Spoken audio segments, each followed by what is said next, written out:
নয়নজলি থেকে এক ব্যক্তির মৃতদেহ উদ্ধারকে ঘিরে চাঞ্চল্য। গঙ্গারামপুর থানার গোচিয়ার এলাকার ঘটনা।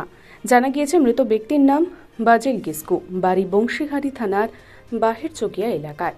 পরিবার সূত্রে খবর, দীর্ঘদিন ধরেই মানসিক রোগে আক্রান্ত ছিলেন ওই ব্যক্তি। বৃহস্পতিবার দুপুর থেকে নিখোঁজ ছিলেন তিনি। এরই মাঝে গঙ্গারামপুর থানার গোচিয়ার এলাকায় 512 নম্বর জাতীয় সড়কের ধারে নয়নজলি থেকে উদ্ধার হয় ব্যক্তির মৃতদেহ। ঘটনার পর পুলিশ মৃতদেহ ময়না তদন্তের জন্য পাঠিয়ে পুরো বিষয়টি খতিয়ে দেখছে।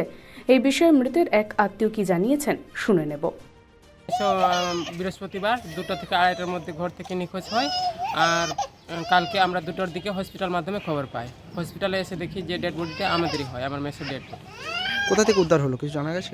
ওই নারোয়ের ওপারে আর গুচিহার থেকে ফুলবাড়ির এপারে।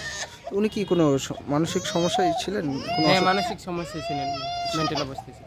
এর আগেও কি কোনোদিন এরকম নিখোঁজ হয়েছিল কিন্তু উদ্ধার পেয়েছিলাম। কি করে মারা গেলেন এটা কি জানা গেল? হসপিটাল মাধ্যমে তো ওই জলে ডুবে মারা গেছে।